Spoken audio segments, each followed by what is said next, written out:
पर्यन्तानं नमो सिद्धाणं नमो हरियाणं नमो वज्रायाणं नमो लोहे सर्वसापुनं हे सुपञ्च नमोकारो सर्वपापनाशनं मङ्गलानं च सर्वेसिं परमं हवै मङ्गलम्।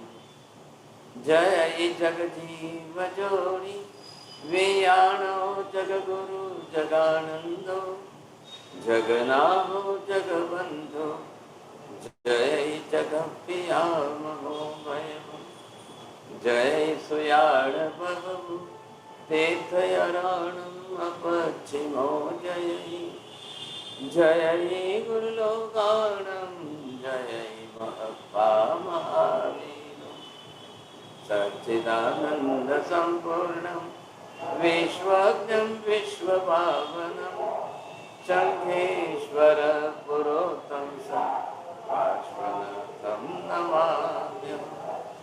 सर्वारिष्टगुणशायिने सर्वाभीष्टार्थदायिने सर्वलब्धिनिधानाय श्री गौतम स्वामिने नमः।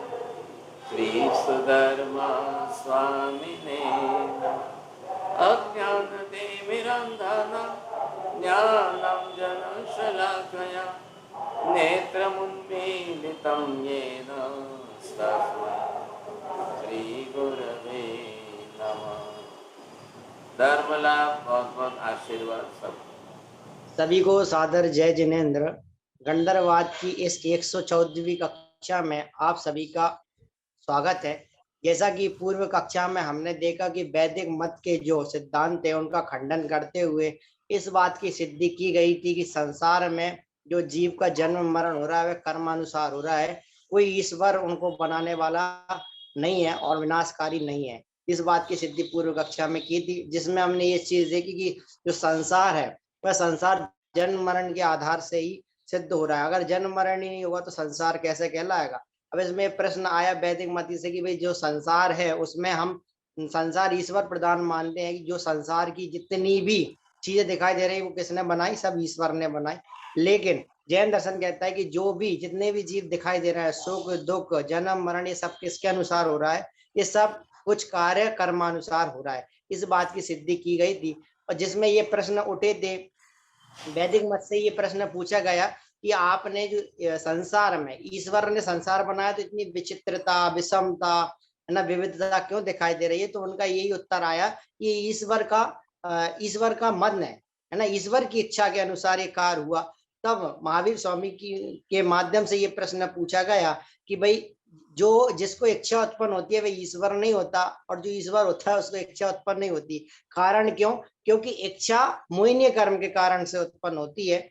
तो फिर उनसे ये कहा गया कि क्या आपकी ईश्वर मोहिनीय कर्म के बंधन में बंधे हुए? तो उन्होंने कोई उत्तर नहीं दिया और अंत में यही निष्कर्ष निकला कि वैदिक मत एक असत्य को मान करके उन्होंने अनेक असत्य सिद्धांतों को प्रतिपादित किया है, जिसके कारण से उनकी कोई सिद्धि नहीं हो पाई है। ये पूर्व कक्षा हमने विशेष रूप से जाना था। आगे कक्षा के लिए मैं महाराज साहब से निवेदन। विषय यहाँ पर चल रहा है कर्म के अस्तित्व के बारे में। कर्म सत्ता है कि नहीं है, तो बात कहाँ आ रही है, खड़ी हो रही है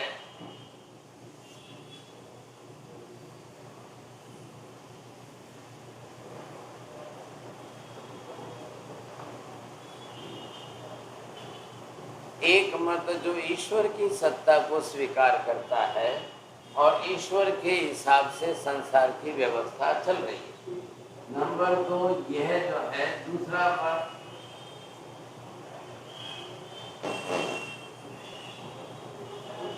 ये जैन सिद्धांत के हिसाब से कर्म की सत्ता सिद्ध हो रही है। अब ये सत्ता काम कर रही है, ईश्वर की सत्ता काम कर रही है। वेद वेदांतों के अंदर वैदिक मत के अनुसार जिस तरह से एक एक प्रश्न का जवाब दिया जाए और उन सब के विषय में ये देखो तो किसका कर्तृत्व आ रहा है। सत्ता दोनों की यहाँ पर है, लेकिन अब बात किस विषय पर आ रही है?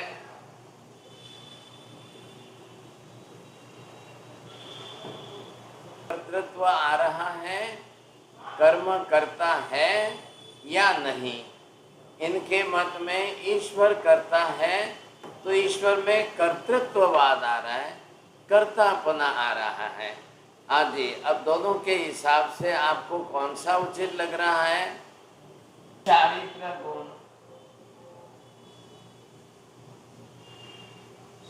अब चारित्र गुण के आधार पर आत्मा को कर्ता भाव, ये कर्ता भाव है। क्यों है कर्ता भाव इसके अंदर चारित्र गुण के आधार पर? माता जी ख्याल, अरे आचरण करना, आचरण करता है, आचरण करता है। करना क्रिया है, क्रिया के कारण कर्ता भाव आया है। तो ये आचरण करना यही तो क्रिया है ना। तो ये क्रिया किसकी है? तो ये क्रिया कौन करेगा? अब जिस प्रकार से क्रिया के कारण कर्तृत्व भाव आया, अब इधर कौन है? ये अंतराय कर्म, ये है गुण आत्मा का वीर्य गुण। अब वीर्य गुण के आधार पर इसका जो है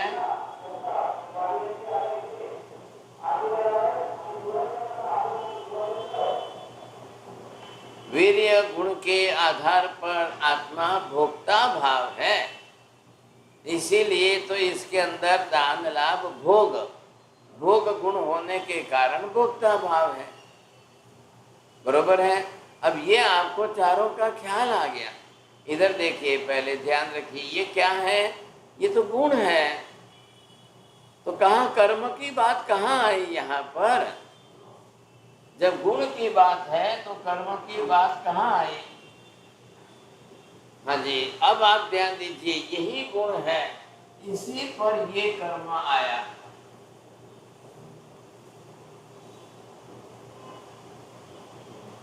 ये कर्म इधर आया, इधर आपका ये कर्म आया,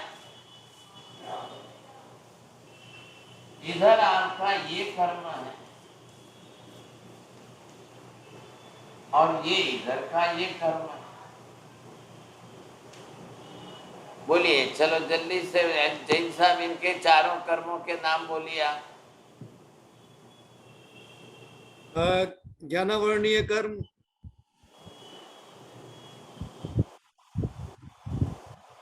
ये कर्म,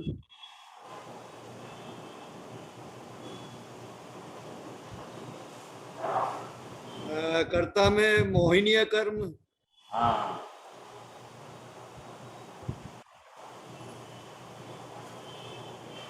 ये वीर्य में है आवरण आवरण अंतराय कर्म, अंतराय कर्म, अंतराय।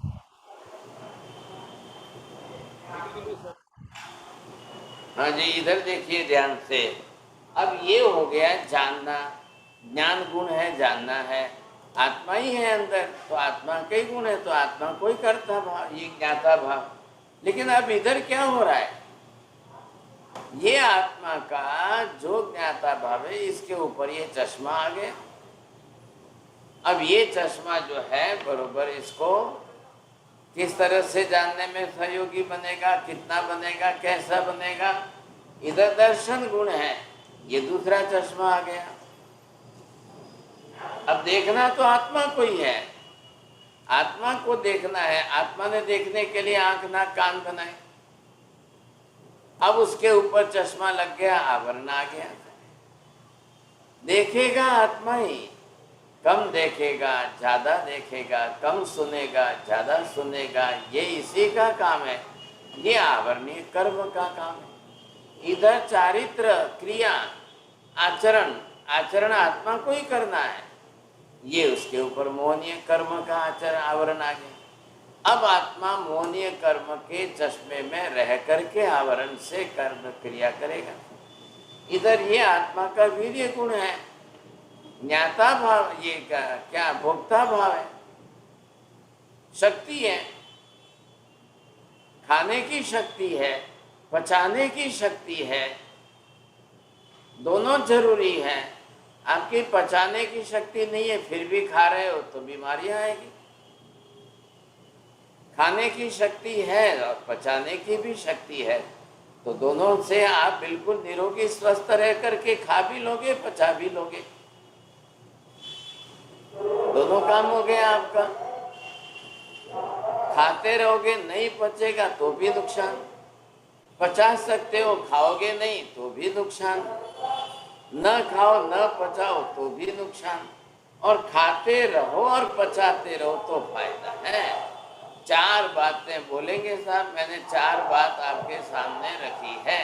તમે ખાતા રહો અને ન પચાવો તો નુકસાન, પચાવો પણ ખાવ નહીં તો નુકસાન, ખાવો અને પચાવો તો સારું, અને ખાતા જ રહો અને ચોથું ચલો ચલો ठीक है, ઘણા દિવસ પછી આજે આવ્યા એટલે આટલું તો કામ કર્યું ને। चलो YouTube दोनों पर तरफ ध्यान रखिए साथ, तो आपको ख्याल आ जाएगा दोनों ही काम है। अब फिर बाद में ये मत बोलना कि आत्मा नहीं खाती है, आत्मा नहीं खाती है। भाई साहब, खाने का काम आत्मा को ही करना है, ये आत्मा का है। जब खाएगी तो पचाएगी, बचाना भी आत्मा को ही। अब शरीर है तो खाना जरूरी है, शरीर नहीं है तो मत खाओ। शरीर के लिए खाना है ना, शरीर नहीं है उस दिन मत खाना, बस बात पूरी हो गई। अब इसके अंदर भोक्ता भाव है। ये 4 बातें जैसी हमने यहाँ आत्मा के गुण और गुणानुसारी क्रिया और क्रिया के आधार पर कार्य, क्या ऐसा ही ईश्वर के साथ बरोबर है? क्या ईश्वर भी ऐसा ही है? अब ईश्वर क्रिया करे तो क्या ईश्वर का शरीर है कि बिना शरीर के कर रहा है? ईश्वर क्रिया करेगा तो कार्य होगा कि ईश्वर खाली ऑर्डर करेगा तो कार्य होगा? बोलिए, आप पहले बोलते जाइए जल्दी फटाफट, नहीं तो काम नहीं होगा साहब। ईश्वर खाली बोलते जाए, ऑर्डर करे और कार्य कोई दूसरा करे, तब क्रिया होती है।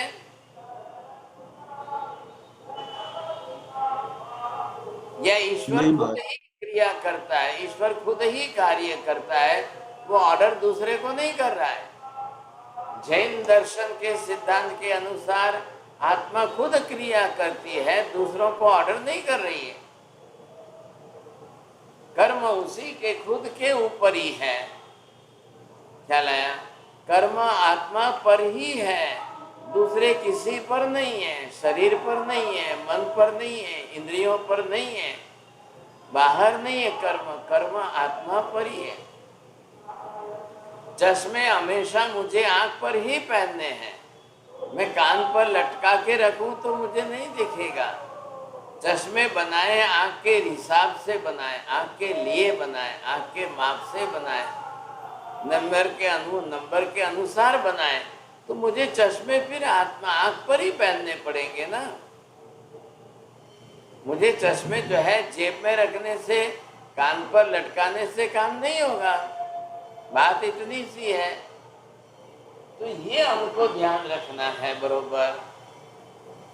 अब इधर क्या है, ईश्वर के साथ ऐसा है कि नहीं है? जरा ध्यान देना मेहता जी, दोनों तरफ देख रहे हैं, ईश्वरवाद की बात को भी समझने की कोशिश है।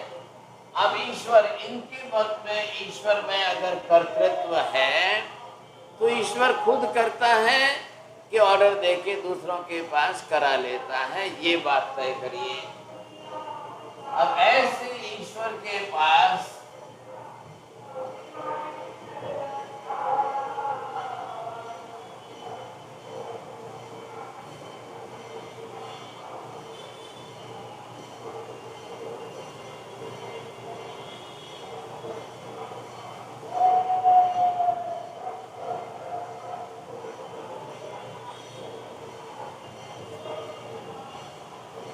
हाँ जी, अब यहाँ ध्यान दीजिए कि आपका, जैनों ने पूछा है उनको, क्या आपका ईश्वर सशरीरी है कि अशरीरी है?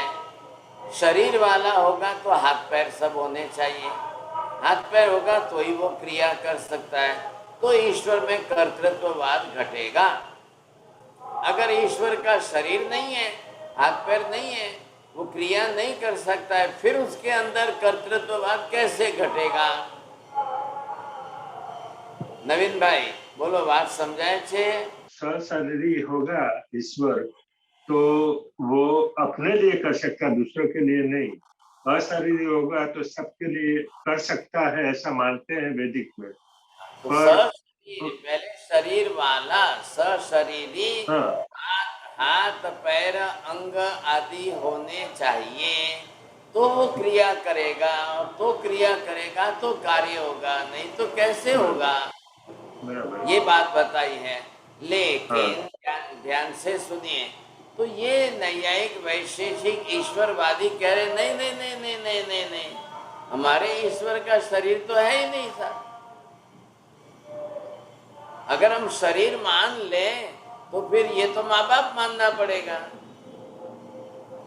फिर शरीर मान ले तो जन्मा और मरना मानना पड़ेगा, फिर ईश्वर का जन्म हुआ और मरना मानना पड़ेगा।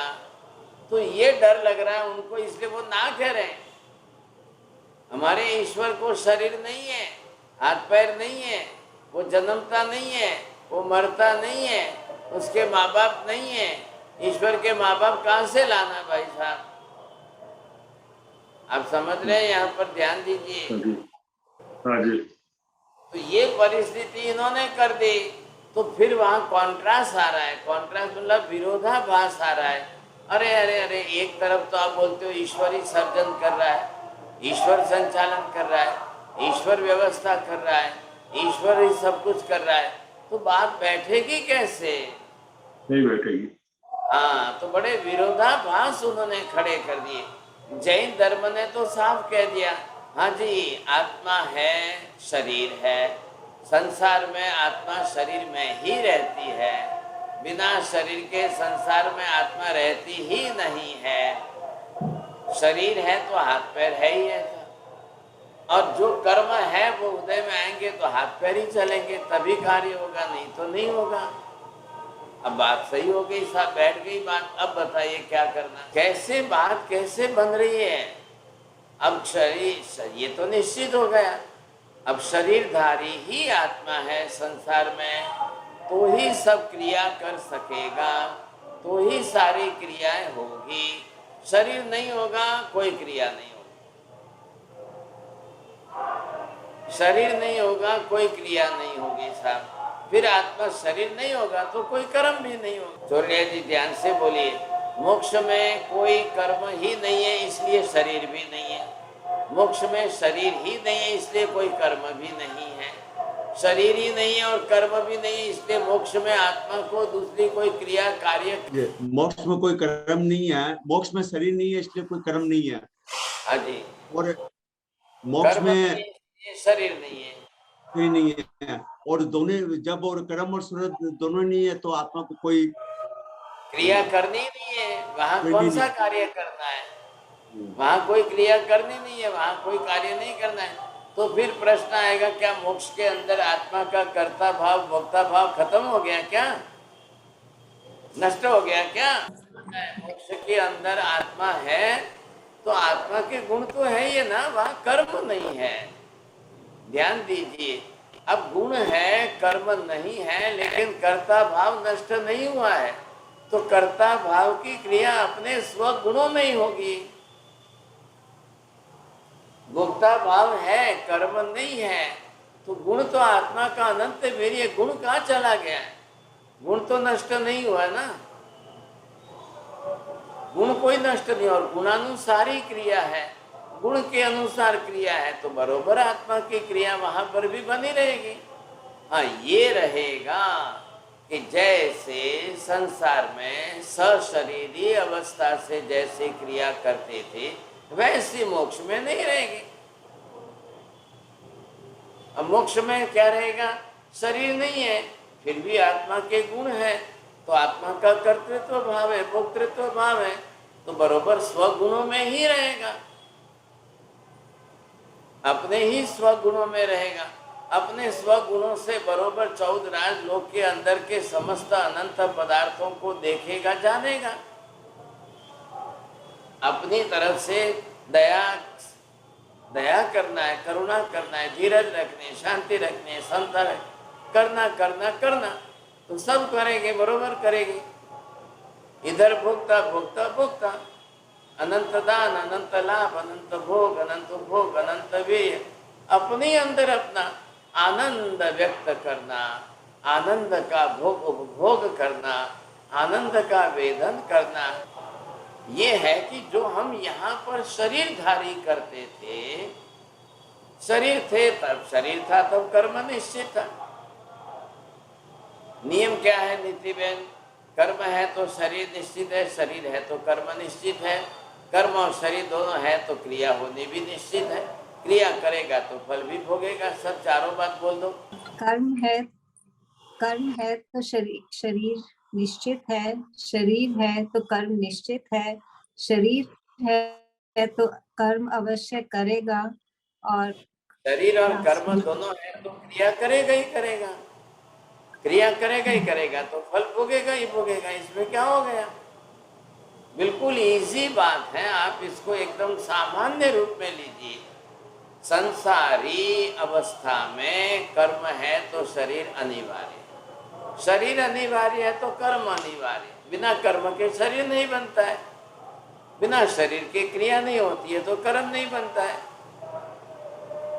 और जब शरीर और कर्म दोनों हैं तो क्रियाकारित्व और फल भोक्तृत्व दोनों ही बना रहेगा, क्रिया भी करेगा, फल भी भोगेगा। कोई ना थोड़ी है, क्यों नहीं करेगा? बरोबर करेगा। अब ठीक इसके साथ में ऐसी बातें जब बैठाते हैं वो संसारी पर्याय, इसकी अपोजिट जो बात आएगी वो मोक्ष पर्याय।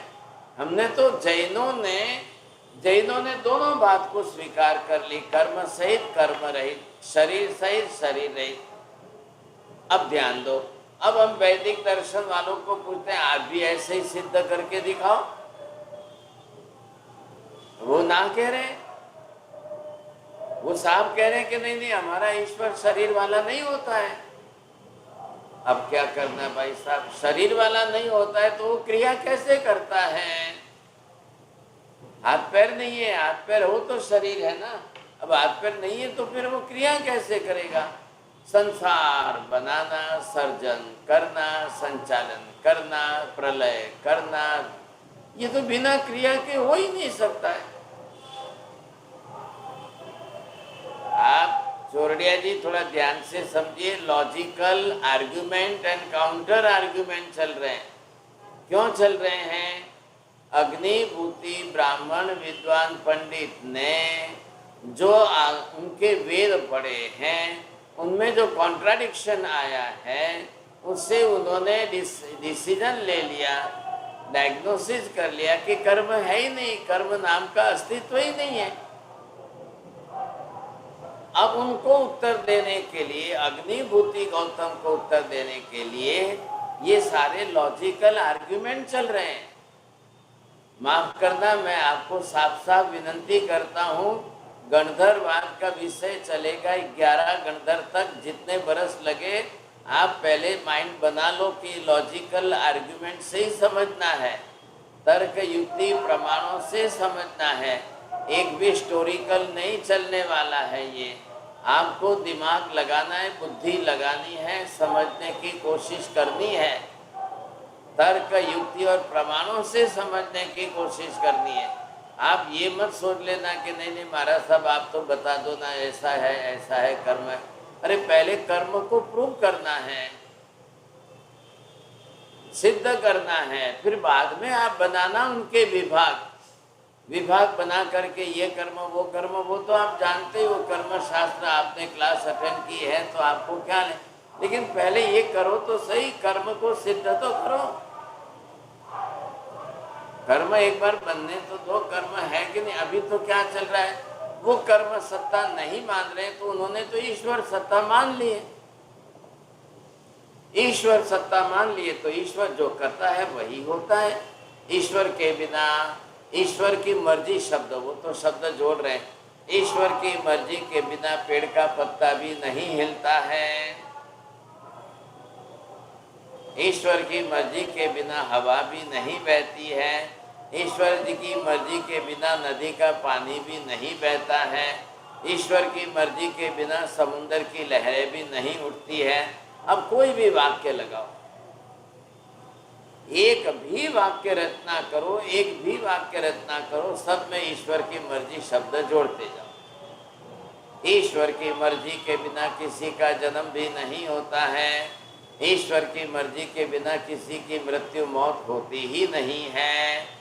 अब ये सब बातें आप उनके वहाँ से जो भी लोगे तो ट्रेडमार्क लगेगा, ईश्वर की मर्जी, ईश्वर की मर्जी, ईश्वर की मर्जी, हर सेंटेंस में वो जोड़ेंगे। और जैन कभी भी नहीं जोड़ेगा, जैन कभी इस मत को स्वीकार नहीं करेगा ईश्वर की मर्जी से हो रहा है। पहली बात, हम आपको पूछ रहे हैं तो आप जवाब तो नहीं दे रहे हो। जब ईश्वर को आपने अशरीरी माना है, अशरीरी, बिना शरीर का है ईश्वर, तो फिर बिना शरीर वाले के तो हाथ पैर आँख कान ना कुछ होता ही नहीं है, तो फिर उसमें ईश्वर, ऐसे ईश्वर में कर्ता भाव कैसे आएगा? हाथ पैर आदि कुछ भी नहीं और इच्छा है, ये बात कोई बैठ नहीं रही है ऐसा। अब जैन धर्म क्या कहता है? इच्छा है तो हाथ पैर निश्चित है, हाथ पैर है तो इच्छा निश्चित है। हाथ पैर वाला शरीर है, तो शरीर है तो इच्छाएं अवश्य होगी, इच्छाएं हैं तो शरीर भी अवश्य हो गया। बिना शरीर की इच्छाएं नहीं होती और बिना इच्छाओं के शरीर नहीं होता है। जो भी इच्छाएं हैं उनकी पूर्ति करनी है तो शरीर अनिवार्य है। बोलिए प्रमोद जी, अब तो बोलेंगे 4-5 सेंटेंस। जी महाराज साहब, अगर इच्छा है तो शरीर जरूर होगा और शरीर है तो इच्छा होगी। क्या हो गया, 4-5 सेंटेंस बोलना था ना? क्यों होगा? सब इच्छा के साथ इस शरीर का क्या संबंध है? माता जी हो गया, खुल गया आपका? नहीं, चलो ठीक है साहब, बोलिए। चंद्रेश भाई बोलू छे? नहीं, चलो प्रज्ञाबेन बोलो। ઈચ્છા ને શરીરને શું લેવા દેવા છે? શરીર માં આત્મા રહે છે અને આત્માની અંદર જે મોહનીય ચારિત્ર છે એમાં ઈચ્છા છે। आप मोहनीय कर्म के कारण इच्छा, बस दूसरी बात इधर उधर मत करो। મોહનીય કર્મના કારણે, हाँ जी, मोहनीय कर्म के कारण इच्छा है और इच्छाओं के कारण मोहनीय कर्म फिर है। इच्छाओं से मोहनीय कर्म बनता है, मोहनीय कर्म के उदय से फिर इच्छा आती है। तो क्या नाम कर्म के बिना मोहनीय कर्म अकेला रह सकता है? क्या मोहनीय कर्म के बिना नाम कर्म अकेला रह सकता है? नहीं, मोहनीय कर्म बंधेगा तभी तो नाम कर्म बंधेगा, नहीं तो नहीं बंधेगा। मोहनीय कर्म के रागद्वेष के हिसाब से ही आपका नाम, आपको ये समझ करके चलना है ना। तो मोहनीय कर्म जो है, अब मोहनीय कर्म अकेला नहीं रहता है, सभी कर्म रहेंगे तो ही मोहनीय कर्म रहेगा। सभी मतलब कितने? 8 कर्म। 8 कर्म रहेंगे तो मोहनीय कर्म रहेगा, मोहनीय कर्म रहेगा तो 8 कर्म रहेंगे, बरोबर बना रहेगा। दोनों के साथ जोड़िए, बात बरोबर बैठाइए तो बैठेगी। आज दिन तक कभी ऐसा नहीं हुआ है मोहनीय कर्म है और बाकी के सब कर्म क्षय हो गए, अकेला ही मोहनीय कर्म बचा है, ऐसा नहीं होता है।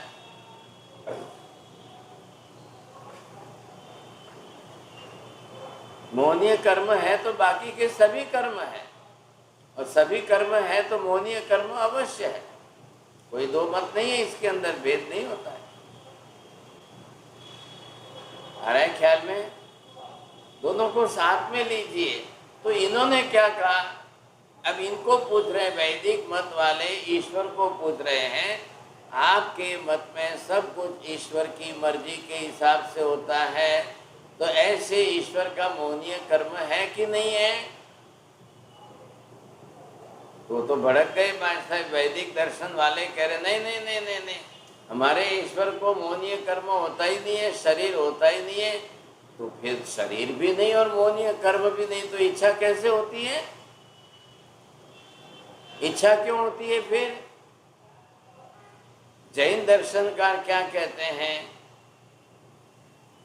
जैन दर्शनकार स्पष्ट कहते हैं शरीर भी नहीं होता है, मोहनीय कर्म भी नहीं होता है, इच्छाएं भी नहीं होता है, वो तो सिद्ध आत्मा है। वो मुक्त आत्मा है, मोक्ष में गई हुई सिद्ध आत्मा है, तो फिर संसार में कहाँ कुछ रहा, फिर कुछ भी नहीं बचेगा, फिर वो कुछ भी नहीं कर पाएंगे सर। या तो आप स्वीकारो, जब शरीर नहीं मानते हो तो इच्छा नहीं मानना ये गलत है। शरीर मानकर इच्छा नहीं मानो ये कैसे होगा? ये निश्चित है, शरीर है तो इच्छा अनिवार्य अवश्य है, इच्छा है तो शरीर अवश्य है, शरीर और इच्छा दोनों है तो मनुष्य के पास हाथ पैर आदि है, वो कार्य करने के लिए उस हिसाब से करेगा, उस हिसाब से उसकी इच्छा चलेगी। शरीर भी नहीं है और सामने क्रियाकारित्व तो कुछ भी नहीं है, दोनों ही बात नहीं होगी फिर। अरे ये बात समझ में छोड़िए जी, समझ के बोलना चारों बात। हाँ महाराज साहब, मैं आपकी बात का मैंने महाराज साहब कंक्लूजन ये निकाला है, शरीर मतलब आधार है इच्छा का, यदि शरीर नहीं रहेगी तो फिर इच्छा कहाँ से आएगी? ये बात नहीं होगी महाराज। आप दूसरा तीसरा मत बोलो, मैंने जो बोला वो रिपीट करो। कंक्लूजन निकालने का मैंने नहीं बोला है, शरीर के साथ इच्छा का संबंध नहीं है। शरीर है तो मौन या कर्म है, मौन या कर्म तो इच्छा है, शरीर नहीं है तो मौन या कर्म भी नहीं है, तो फिर इच्छा भी नहीं है। सिद्ध आत्मा के शरीर भी नहीं है, मौन या कर्म नहीं है, फिर उनको इच्छा भी नहीं है। बस बात बरोबर है, इतनी सी बात बैठानी है आपको। तो हम तो ये कहते हैं हमारे जैन धर्म के अंदर दोनों प्रकार हैं। दो प्रकार में जो संसारी जीव है उसको शरीर भी है, मोहनीय कर्म भी है, इच्छाएं भी है, हाथ पैर भी है, क्रिया करता भी है। और जो आत्मा मोक्ष में चली गई है, न तो उनको शरीर है, न मोहनीय कर्म है, न कोई इच्छा है, न कोई हाथ पैर है, न कोई क्रिया करना है, न कोई कार्य। तो फिर आप क्या मान रहे हो? ये कोई जैन धर्म के या दूसरे किसी के मत का तो प्रश्न नहीं आ रहा है, यहाँ तो सिद्धांत का प्रश्न स्पष्ट हो रहा है ना। सिद्धांत क्या है?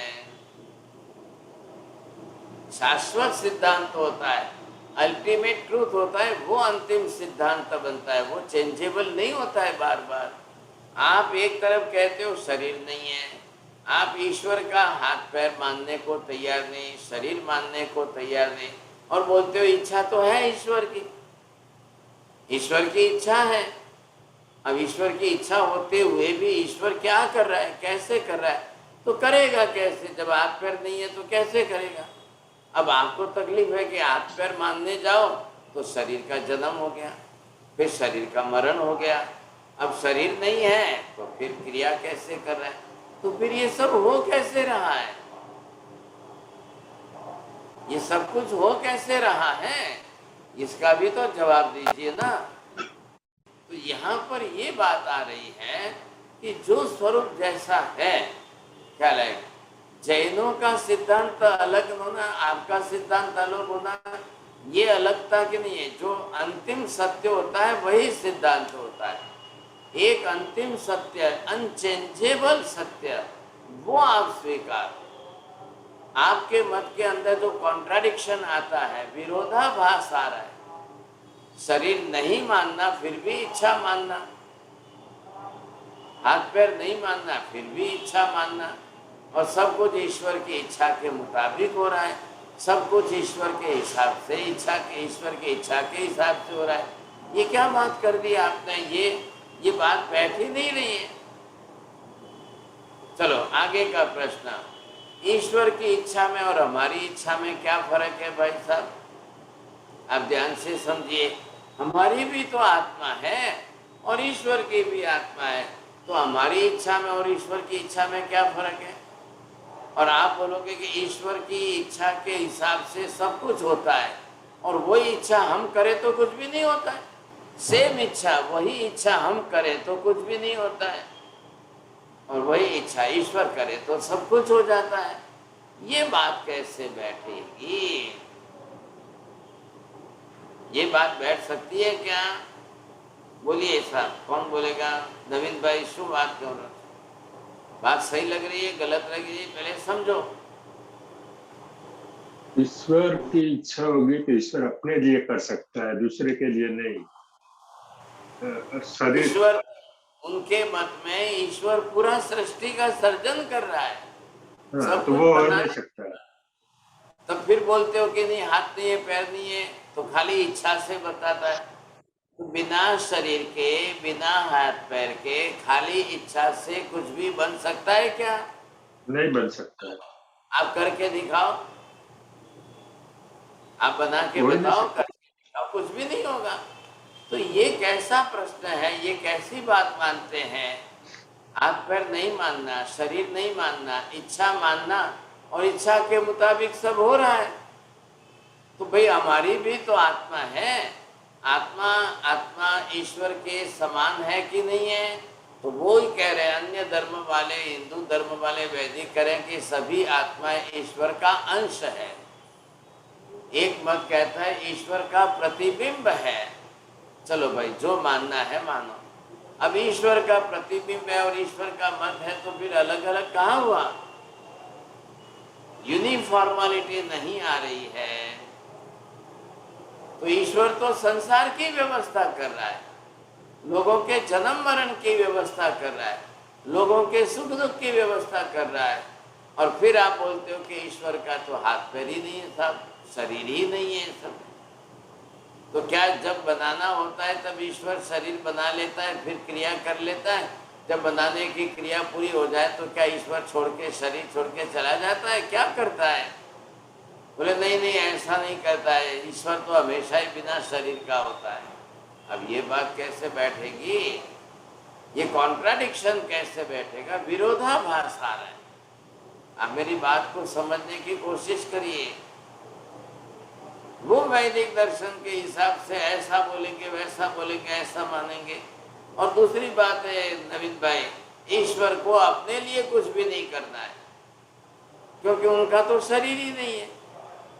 अपने लिए उनको कुछ नहीं करना है, करना है पूरी सृष्टि का सर्जन करना है, पूरी दुनिया बनाना है, पूरे संसार का संचालन करना है, पूरे संसार की व्यवस्था करना है।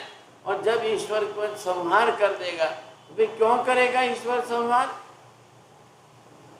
क्यों करे ईश्वर संहार? क्यों करे? प्रलय क्यों करे? जो खुद बनाता है वो कैसे प्रलय करेगा? एक माँ अपने बच्चे को 9.5 महीने गर्भ में बनाकर धरती पर जन्म देती है, अब वही उसको मार देगी, वही खा लेगी उसको, तो माँ कैसे कहलाएगी? ये माँ का लक्षण नहीं है, मातृत्व भाव नहीं है साहब, ये तो राक्षसी का लक्षण है। और राक्षसी होती है वो तो कभी बच्चे पैदा ही नहीं करती है, वो कभी बच्चे पैदा नहीं कर सकती है राक्षसी। वो खाने की बात करेगी, वो करेगी, समझेगी। तो फिर आपका ईश्वर कैसे करता है? ईश्वर करता कैसे है ये पहले समझाइए आप। अब ये बात ही नहीं बैठ रही है, कुछ जम ही नहीं रहा है। अब करना कैसे? ये तकलीफ आ रही है बीच में। तो मतलब कहने का मतलब क्या समझना है आपको? जब तक सर्वज्ञ नहीं है कोई, वहां तक अंतिम सत्य बना ही नहीं सकते हैं। सर्वज्ञ नहीं है वहां तक अंतिम सत्य नहीं बनेगा, तो वो अंतिम सिद्धांत भी नहीं बनेगा कभी। बोलिए छोड़िया जी, पहले 3 सेंटेंस बोली, बाद में मैं बोलूंगा तो ज्यादा बढ़ जाएगा। महाराज, जब तक सर्वज्ञ नहीं होता आदमी अंतिम सत्य को बता नहीं सकता, और इसीलिए अंतिम सत्य नहीं जाने बिना आप सही सिद्धांत का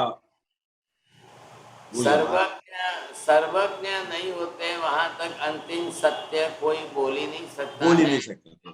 और अंतिम सत्य नहीं होगा वहां तक अंतिम सिद्धांत भी नहीं बैठ सकता है, शाश्वत सिद्धांत ही नहीं हो सकता है। तो फिर ये आपकी बात तो कोई बैठ ही नहीं रही है साहब। तो जैन दर्शन बरोबर कर्म के कर्तृत्व से पूरी व्यवस्था कर रहा है, और कहीं विरोध नहीं आ रहा है, बिल्कुल रत्ती भर विरोध नहीं आएगा। और ये ईश्वर के पास से सबको संसार की व्यवस्था कराने के बाद भी बात बैठ नहीं रही है, फिर भी कॉन्ट्राडिक्शन आ रहा है, विरोधाभास आ रहा है। तो ये तो बात कोई चल ही नहीं सकती, विरोधाभास वाली बात तो कोई काम की नहीं है। नहीं महाराज साहब, वो लोग यदि ईश्वर को सहशरीरी मान ले तो उनका कौन सा सिद्धांत और का डगमगा जाएगा? अरे भाई साहब, सशरीरी मान ले तो फिर माँ बाप बनाने पड़ेंगे किसी को। अच्छा, अब माँ बाप बनाने जाएंगे तो माँ बाप को पहले बनाया कि ईश्वर पहले बने? हाँ, राइट फिर राइट। माँ बाप कौन थे? माँ बाप को ईश्वर नहीं मानना और बेटे को ईश्वर मानना। तो माँ बाप का सर्जन किसने किया? उनके माँ बाप का सर्जन किया, उनके माँ बाप का सर्जन किया। बाप रे बाप, तो फिर जो है इतनी अनंत गुनी लंबी व्यवस्था आ जाएगी कि बात बैठ ही नहीं सकती है। समझ गया बात, समझ। आप समझिए पहले इसको। तर्क, युक्ति, प्रमाणों का प्रयोजन ये है। आपको लगता है कि महाराज बात घुमा नहीं रहा हूँ, क्या लगे? आपके दिमाग में ये तर्क, युक्ति, प्रमाणों से जो प्रूव करना है वो सेट होना चाहिए। बिल्कुल बिल्कुल। अब ये बात नहीं सेट होगी तो कैसे बनेगी? अब आपको ये होमवर्क करके लिखना है सब। अगर आप लोगों में से कोई भी थोड़ी सी भी मेहनत करने लग जाए ना, ये लिखने लग जाओ तो बहुत बड़े काम हो जाएंगे। तब जाकर हमारा सम्यक दर्शन बनेगा, नहीं तो सम्यक दर्शन कैसे होगा? तो यहाँ पर जो है पूर्व पक्ष किसका है? भले ही मिथ्या है तो उनका मिथ्या क्यों है? और वो कह रहे हैं कि हमारा ही सम्यक दर्शन है, हमारा तो मिथ्या ही नहीं है, हमारा तो बिल्कुल सत्य है। तो बात ही नहीं बैठ रही है ना, बात वहां आके खड़ी हो रही है। इसलिए मैं थोड़ा भार दे रहा हूँ, मैं घूट रहा हूँ, कोशिश करता हूँ कि आपकी समझ में आ जाए कैसे मानना है। चलो हम कर्मवाद का सिद्धांत छोड़ दें, कर्म कर्तृत्व का सिद्धांत छोड़ दें और आपका ईश्वरवाद का सिद्धांत अपनाएं, तो वहाँ तो इतना परस्पर कॉन्ट्राडिक्शन ज़्यादा है, तो वो तो बात बैठ ही नहीं रही। हम आपको कह रहे हैं कि आप ईश्वरवाद का पक्ष छोड़ करके कर्म सिद्धांत का कर्तृत्व मानो। देखो, बताओ हमारे में गलती बताओ। कर्म सिद्धांत, कर्म कर्तृत्व मानने के बाद आप हमारे सिद्धांत में गलती बताइए ना। हम कहाँ ना कह रहे हैं, हम जवाब देने को तैयार हैं। अब वो ये कह रहे हैं कि नहीं, कर्मवाद का सिद्धांत नहीं बैठता है, आप ईश्वरवाद के ही सिद्धांत को मानो। हम कह रहे भाई ईश्वरवाद का सिद्धांत निर्दोष नहीं है, शुद्ध नहीं है, असत्यों से भरा पड़ा है। असत्यों से भरा पड़ा है मानेंगे तो फिर हमको भी मिथ्यात्व का दोष लगेगा, हमारा भी सम्यक दर्शन चला जाएगा और हमको मिथ्यात्व का दोष लगेगा। हमको ऐसी गलती नहीं करनी है, ये बात होनी चाहिए। आगे बात समझ में, ये समझो पहले कितनी बड़ी बात है। हाँ जी बोलिए साहब, प्रश्न एलसी जैन साहब, चलिए। महाराज साहब अनम्यूट करने में टाइम लग गया, कोई बात नहीं। महाराज साहब मेरा एक यही क्वेश्चन है कि जो मोक्ष आत्मा है वो कर्ता भाव है, उसमें आपने पहले भी बताया है, लेकिन एग्जैक्टली करती क्या है वो? हाँ जी, मोक्ष आत्मा में कर्ता भाव अपने गुणों में है। हाँ तो गुण तो है महाराज साहब, लेकिन करती क्या है आत्मा? गुणों को है। अब अरे आनंद कहाँ से आएगा? आनंद है तो आएगा। कहाँ से आएगा? बाजार में से आएगा? नहीं सर, महाराज साहब कर्ता भाव की बात कर रहा था मैं, यही। अरे भाई साहब, अब सगुणों में कर्ता भाव है। अच्छा, ये पहले आपको अपने ही गुणों का कर्ता भाव है, तो गुण है तो करना है कि नहीं करना है? ये गुण है इधर समता का, नम्रता का, सरलता का, संतोष का, दया का, करुणा का, ये आत्मा के गुण है, तो ये करने के नहीं करे नहीं।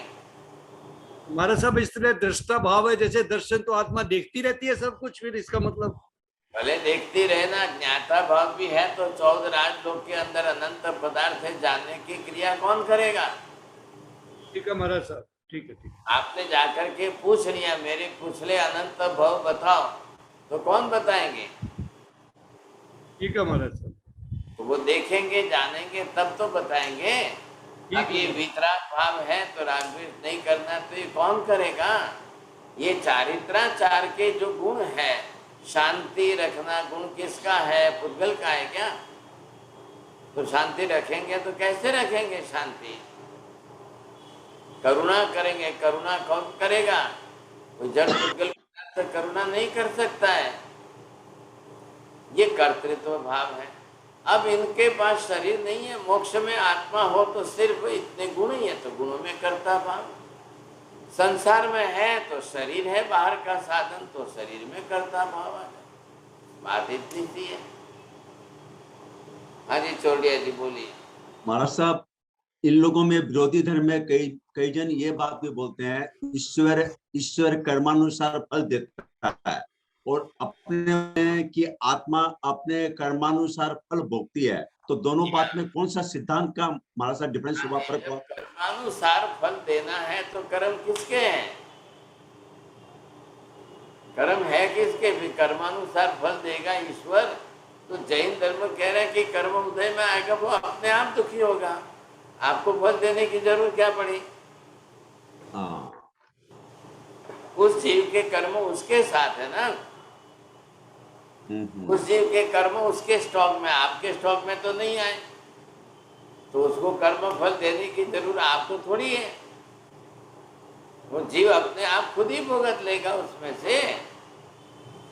बहुत बड़े प्रश्न है, बहुत उत्तर है इसके अंदर। आप लगाइए, थोड़ा लॉजिक लगाइए, तर्क युक्ति प्रमाण से लगाइए, थोड़ा सा बरोबर समझ में आएगा।